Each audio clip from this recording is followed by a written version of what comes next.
Apa itu isu perkauman ataupun yang lebih dikenali dengan resis? Ia merupakan satu bentuk kepercayaan, sikap dan juga amalan yang mendiskriminasi segolongan manusia yang berdasarkan ciri-ciri perkauman mereka. Isu ini biasanya akan melibatkan permusuhan terhadap kaum-kaum yang tertentu. Antara isu perkauman yang berlaku semasa pandemik ini adalah disebabkan penularan coronavirus di serata dunia. Hal ini telah menimbulkan perasaan xenofobia, iaitu perasaan ketakutan ataupun gerun yang dianggap pelik ataupun ganjil. Pastikan bahawa masyarakat Asia di seluruh dunia telah menjadi mangsa isu perkauman resis ini. Laporan dari seluruh dunia telah mengatakan bahawa berlakunya peningkatan terhadap sindiran ataupun cemuhan kepada etnik Asia, terutamanya kepada yang berketurunan Cina.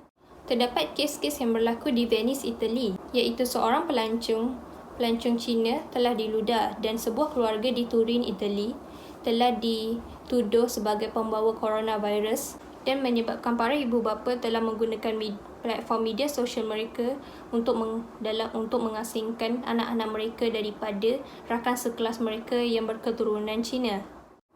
Manakala di Kanada, terdapat rakaman aksi seorang lelaki yang mengejek rakan senegaranya yang berketurunan Cina dengan berkata, coronavirus anda tercicir di sebuah tempat letak kereta di pusat membeli belah. Malaysia juga tidak lari daripada isu perkauman ini ketika COVID-19.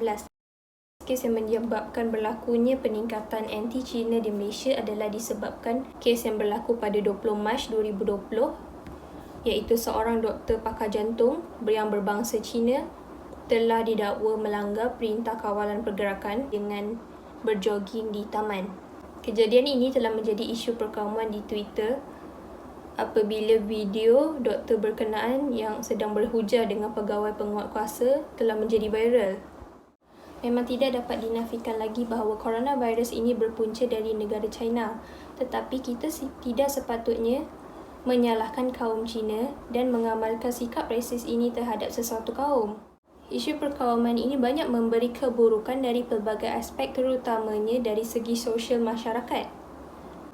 Sikap perkauman ini akan memecah belahkan sesuatu kaum dan bukan sahaja memberi kesan dalam jangka masa yang pendek, tetapi ia memberi impak dalam jangka masa yang panjang.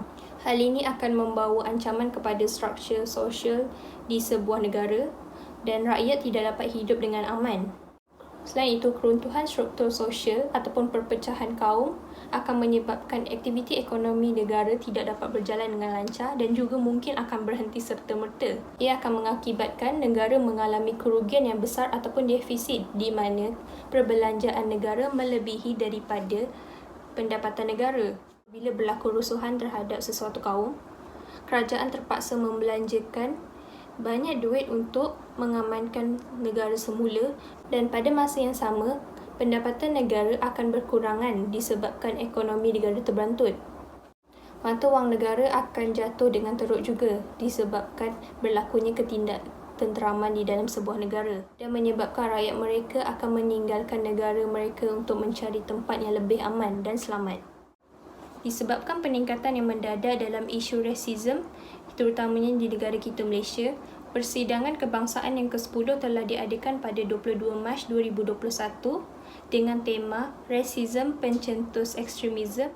Dalam persidangan ini, beberapa cadangan telah dipersetujui.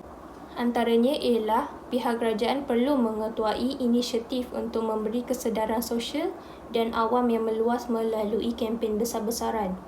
Maklumat untuk masyarakat awam terutamanya melalui sistem pendidikan formal dalam usaha untuk mendidik dan menyemai kesedaran dalam membasmi rasisme dan diskriminasi di setiap peringkat masyarakat. Seterusnya, pihak kerajaan juga perlu mempunyai keazaman untuk hukuman yang selari dengan norma hak asasi manusia antarabangsa terhadap mana-mana menteri, wakil rakyat, ahli politik, individu dan kumpulan media sosial yang mempamerkan kecenderungan rasisme dan diskriminasi melalui ucapan dan perbuatan mereka. Mereka yang berada di posisi kepimpinan secara formal ataupun tidak formal perlu berperanan mengkritik sikap dan tindakan rasis, Mereka juga perlu mengelakkan diri daripada mempolitikkan wacana mengenai kepelbagaian etnik dan agama. Kerajaan juga perlu menubuhkan suruhanjaya menangani rasisme dengan kuasa perundangan yang khusus untuk menguruskan laporan berkenaan isu rasis dan diskriminasi.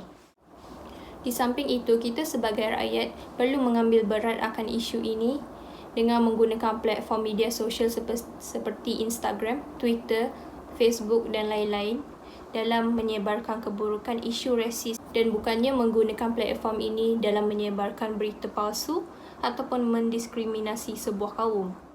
Rakyat juga perlu memupuk sikap perpaduan dan sikap menghormati terhadap kaum lain. Oleh itu, marilah kita sebagai rakyat Malaysia mengambil langkah dalam menghapuskan isu perkauman dan rasis yang semakin meningkat di negara kita, terutamanya ketika pandemik ini, supaya negara Malaysia menjadi lebih aman dan harmoni.